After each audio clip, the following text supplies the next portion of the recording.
സാധാരണയായി കണ്ടുവരുന്നതാണ് ഒരു പൊള്ളലേറ്റാൽ വീട്ടിൽ പെട്ടെന്ന് കിട്ടുന്ന വസ്തുക്കളായ ടൂത്ത് പേസ്റ്റ്, മഞ്ഞൾപ്പൊടി, തേൻ, നെയ് എന്നിവ പൊള്ളലിന്റെ മേൽ പുരട്ടുന്നത്.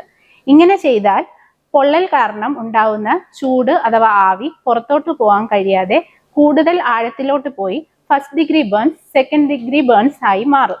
അതുകൊണ്ട് ഈ വസ്തുക്കൾ ഒരിക്കലും പുരട്ടാതിരിക്കുക. 2. പൊള്ളലേറ്റ ഭാഗത്ത് തണുത്ത വെള്ളമോ ഐസ് ക്യൂബോ വെക്കാൻ പാടില്ല. 3. ഒരു വ്യക്തിക്ക്, ഉദാഹരണത്തിന് ഒരു സ്ത്രീയുടെ സാരിയിൽ തീ പടർന്നു പിടിച്ചാൽ ഓർക്കുക, സ്റ്റോപ്പ്, ഡ്രോപ്പ് ആൻഡ് റോൾ. അതായത് എവിടെയാണോ നിൽക്കുന്നത് അവിടെ തന്നെ നിന്ന് താഴെ വീണ് നിലത്ത് എത്ര വേഗത്തിൽ ഉരുളാൻ കഴിയുക അത്രയും വേഗത്തിൽ ഉരുളുക. ഇങ്ങനെ ചെയ്യുമ്പോൾ പടർന്നു പിടിച്ച തീ തടയാൻ കഴിയും.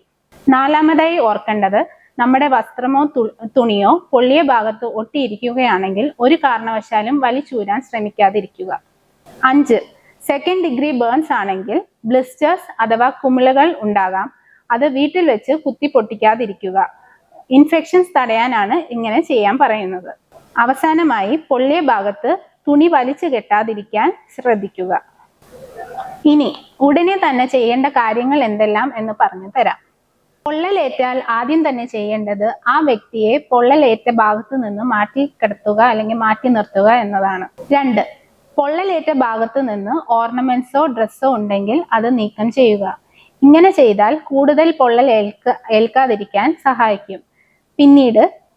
പിന്നീട് നീരുണ്ടായാൽ ഇവ നീക്കം ചെയ്യാൻ ബുദ്ധിമുട്ടായേക്കാം. അതിനാൽ ഉടനെ തന്നെ പൊള്ളലേറ്റ ഭാഗത്ത് നിന്ന് ഓർണമെന്റ്സോ ഡ്രസ്സോ മാറ്റേണ്ടതാണ്. 3.